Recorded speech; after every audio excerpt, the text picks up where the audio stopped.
Hi, everybody, and welcome to episode 27 of Words, Images, and Worlds.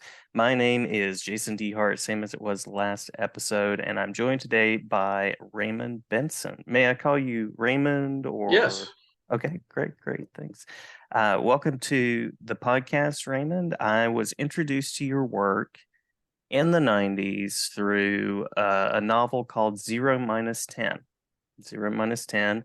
There was also High Time to Kill, featuring a little known character. I don't, it's kind of an obscure main character. Some guy named James Bond that I think you worked on. Yeah, maybe are more familiar with his number 007. That's right. That's right.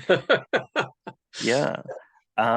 So very exciting series there, and we'll talk about sort of the opportunities that you've had to play in other creators' sandboxes as well as your own, because I also enjoy the works that are your original characters and your original creations. Well, thank Before you. we get to those, yeah, absolutely. Um, I always like to ask, because I'm a teacher, what are the things that connected you as a reader, as a writer? What were the things that inspired you to do this with your life? Interestingly, I never thought I'd be a writer. I was a theater major in college. I was a musician and very much embroiled in theater. I wanted to be a director. In fact, where I went to school at the University of Texas at Austin, in their theater department at the time, you could choose which discipline in theater you wanted your degree in. For example, you could graduate, you could get a degree in acting or playwriting or set design or directing, which is what I did. So I wanted to be a director, a stage director, but I was also a musician. I had started very early during my college years collaborating with playwrights by composing music to their lyrics. And I created several musicals with playwrights, as well as my own original music, instrumental music. And I went to New York after college, and I did work in theater, off Broadway, off Broadway, off, way off Broadway, doing, directing and composing music, and doing that for a while. So when I started writing, I just kind of fell into it. Uh-huh. The first book I wrote, you may be familiar with, it was the James Bond Bedside Companion from Mhm. 1984 was when it was published. That was kind of done as a labor of love. It was something that I was kind of dared to do by some friends because they knew I was a James Bond fan. And I guess I had been complaining that there wasn't a book that encompassed all of the Bond aspects, a biography of Ian Fleming, a history of the phenomenon, as well as analyses and critiques of all the books and all the films, all in one book. We'd had, a couple of books on the films, we'd had a couple of biographies, we'd had, a couple of books on the novels, but nothing all together. And so I wanted to create that because I wanted that book. So I had to make it myself. And it took me 3 years to write it. And I went to England and met members of Ian Fleming's family and his colleagues, and really did a deep dive on the research. And the Fleming people really liked it when it came out. But then I didn't think I was going to continue writing books per se. Well, I thought maybe I could maybe start writing novels, but almost immediately I got tapped to see if I wanted to write storylines for computer games. Ah, okay. So this was in the middle 80s, in the mid 80s, when PCs were just coming into the homes, the Apple IIc, the Commodore, that really primitive stuff today. Yeah, But yeah. and the games were all text, like kind of like the Infocon games, Zork. You ever heard of Zork? And Have, yeah, they yeah. they were very popular in the mid 80s, late 80s. And they had no graphics. It was just a storytelling game that you played that had a lot of puzzles in it. So I started writing those. A couple of them were James Bond licenses. Um, and then that just sort of developed into a career in writing and designing computer games for about 10 years. And it took me kind of all over the country. I worked for about four different game companies until the mid 90s. And then out of the blue, I got a call from the Ian Fleming people, basically the man who was Ian Fleming's literary agent, who ran Ian Fleming Publications. He just called me out of the blue and said, John Gardner is not going to write the Bond novels anymore.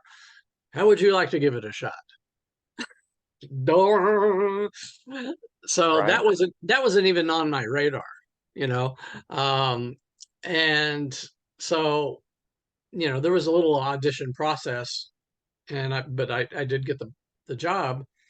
So my first published novel was a James Bond novel that was published worldwide in many different languages and under a microscope by all these fans and critics and everybody. So Mm-hmm. it was a very unique entry into the world of writing and publishing. So, as soon as that book was, I kept my computer game job while I was writing the book, just in case. And the book came out and it was, it worked. And they gave me a contract to write more books. So I quit the computer game job and never looked back. And I've been a freelance novelist ever since. So that's how that happened. Nice. That evidently, the Ian Fleming people liked the bedside companion. They Evidently. did. They did. Yeah. That was a lot of it. They knew I knew the universe inside and out. And I had shown that I could write. I'd actually written a novel, the proverbial first novel that you hide in a desk. Mm-hmm. I had written that, and I had allowed the man from Ian Fleming Public. His name was Peter Jansen Smith. I asked him to read it. I said, "What do you think?"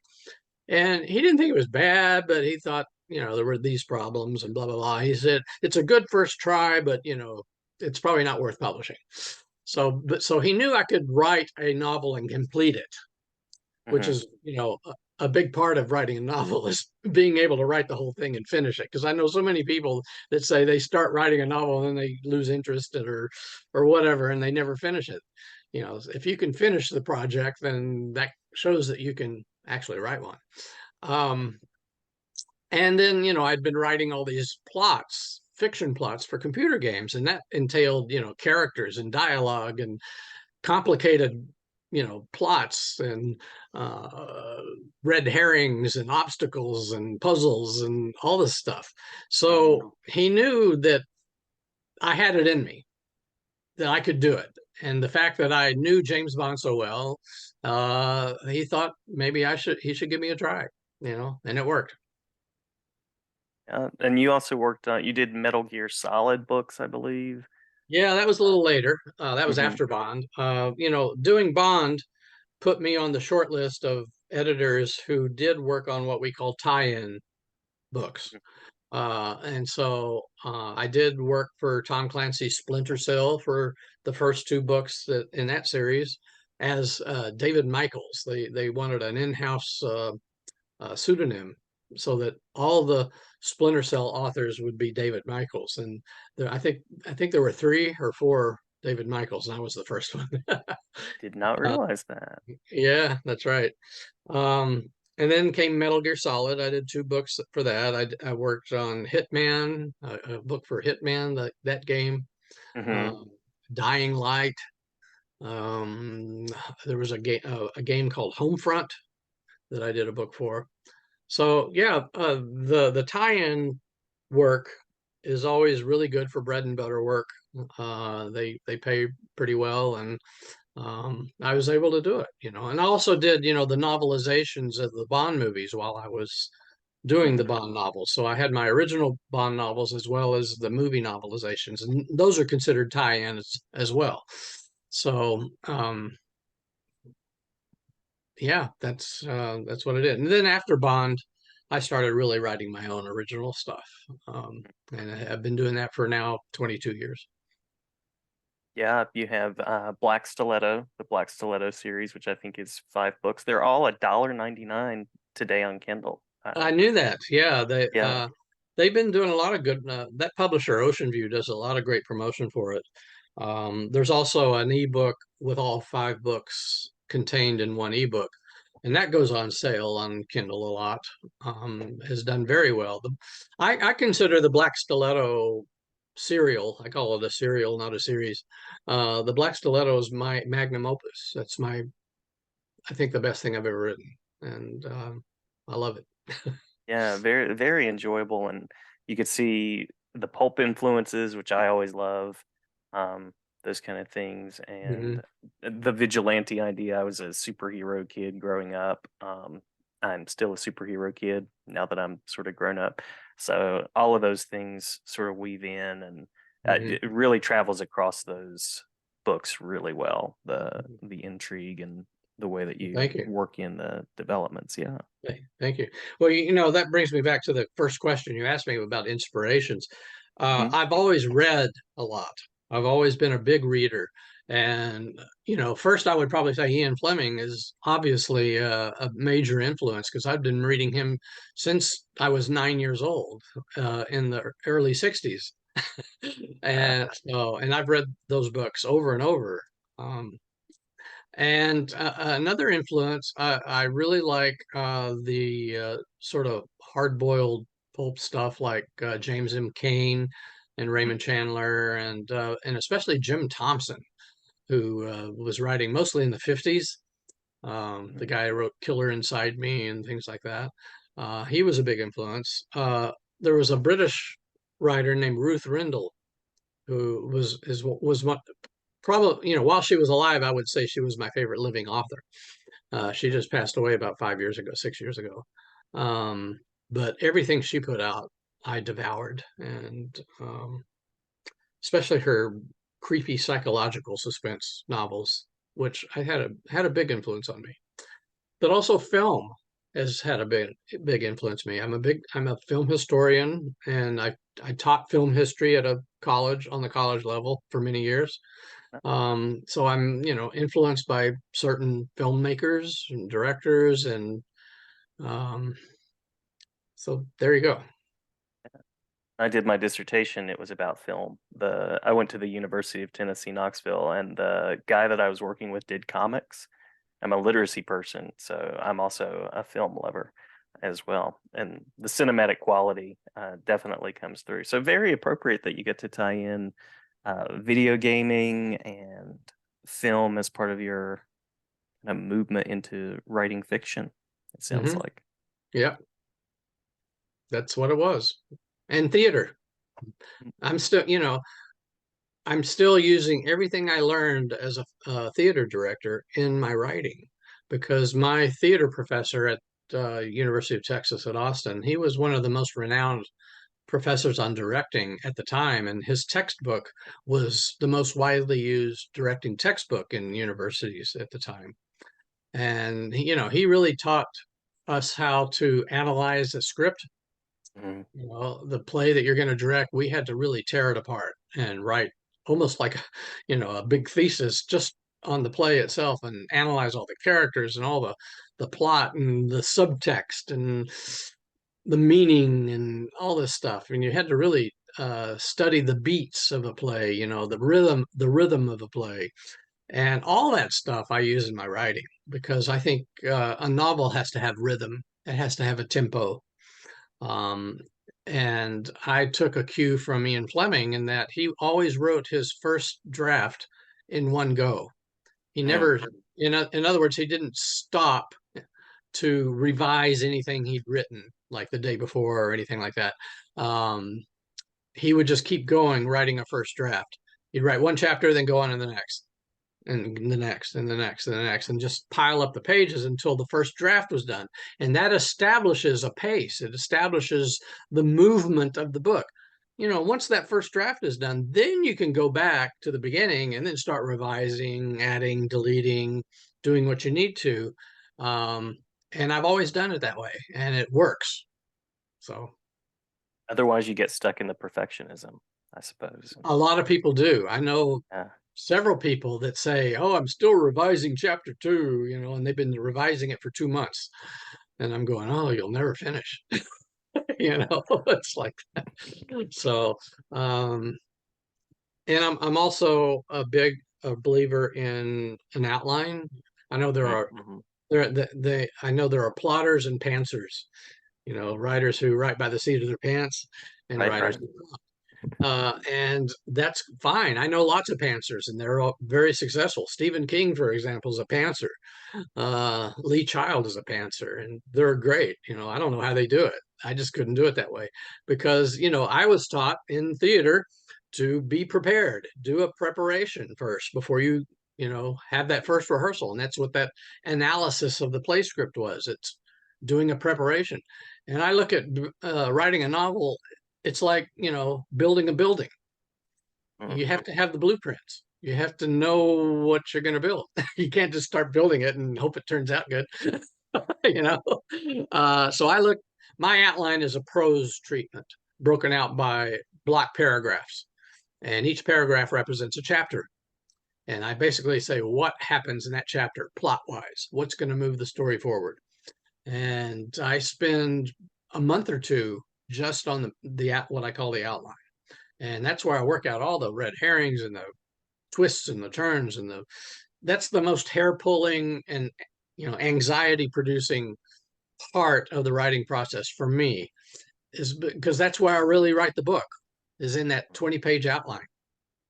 And once I have that, then writing the book is just a tedious day by day, follow the outline and use your imagination, but get so much done a day until it's done. um doesn't mean I'm married to the outline. I can certainly, if I get some inspiration in the middle of the book to change something, I do. There was one example, one of my novels, I decided halfway through to kill off a character. I went, ooh, what would happen if this guy died? And then I thought about it. I went, oh, that's even better. So I killed him.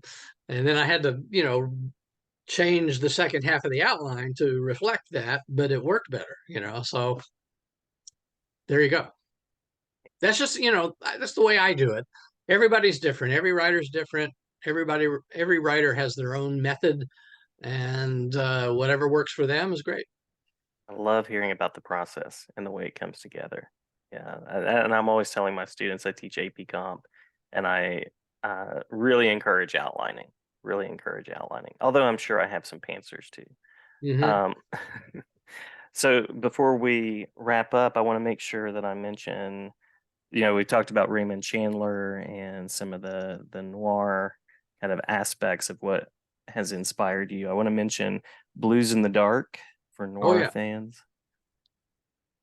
And also the Mad Mad Murders of Mary Goldway, which has it's a timely sort of book. So anything that you want to share and tee up with both of Okay. those books? Well, The Mad Mad Murders of Marigold Way is my most recent novel. It came out last fall. I wrote it right at the beginning of the pandemic. I was, like everybody, I was home in lockdown, and nobody knew what was going on. This was May 2020, so we were 2 months into it, and Mhm. everybody was paranoid and freaked out, and nobody knew if their vaccines were on the way or what. And this was when you were, going to the grocery store and avoiding people and wearing masks and even gloves, and some people were washing their mail. It Mhm. was really, Mhm. it was crazy, crazy stuff. And I just thought, what a great milieu for a murder mystery. Definitely. Yeah. uh, and it all takes place in one neighborhood, in a couple of houses, and where people are just acting not rationally, and that's a lot to do with it. And I'm hugely influenced by the Coen brothers and their films, and so I kind of looked at this book as, well, this is my equivalent of a Coen brothers movie, because it's absurd, it's wacky, it's got characters who are nuts, and they do really stupid things, but it's kind of funny and kind of horrifying at the same time, and there's violence and there's comedy, um, and a little bit of Thornton Wilder's Our Town too. So Mhm. Yeah, it's a intriguing read and something good that's come from the pandemic, definitely. I think the Coen brothers should have directed 2020. I think that would make for an interesting yeah, retrospective. right. Um, And Blues in the Dark, that came out in 2019. mhm. Um, that was the third book I did for Skyhorse Publishing. Those three books I did were they were suspense novels, each one that centered on some kind of social issue. There was one, the first one was The Secrets on Chicory Lane. Hmm. That dealt with mental illness and child abuse. The second one was In the Hush of the Night. That dealt with human trafficking. And then the third one, Blues in the Dark, deals with racism and sexism. And Blues in the Dark is set in Hollywood in two different time periods. Uh, the first in the 40s and then in the present day. And it deals with characters that have some ties to both periods of time. And it kind of focuses on, the racism and sexism that Hollywood inflicts. Hmm. Yeah. So it was just something I was interested in. But at the same time, it's a film noir. It is a prose representation of a film noir, um, and I wrote it that way. So it's got a lot of darkness and shadows and a crime and double crosses and all the elements that you think, and a femme fatale, Mm. and all the elements you think of with film noir. So I love the link to, current events, critical issues too. And I think it was Chicory Lane. I think I read that one through Nat Galley. Well, I connected with you a couple of years back when I was doing like a written blog, and you uh-huh. were kind enough to participate. And I thought, well, why not catch up to 2023 and do some recorded stuff as well? So, uh, big fan over here. I know that I promised I wouldn't keep you beyond about 20 minutes. Anything as we're wrapping up that you'd like to share with listeners about places where they can find your work? I know that you also share musically, and there's a whole other interview in here to just think about the connections of composing music and Right, composing right. plots, which is a fascinating connection.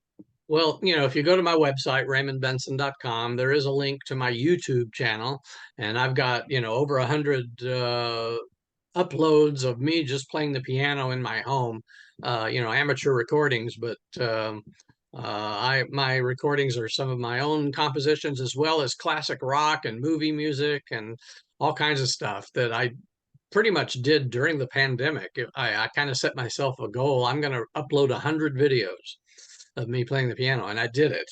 Uh, so those are fun to explore. You're going to find some very eclectic stuff, from Herb Alpert's version of Casino Royale from 1967 to Jethro Tull's Locomotive Breath to who knows what else, my own stuff. So there's that. And then my books you can find certainly on Amazon, especially if you're an ebook reader. If you like Kindle, all my books are available as ebooks.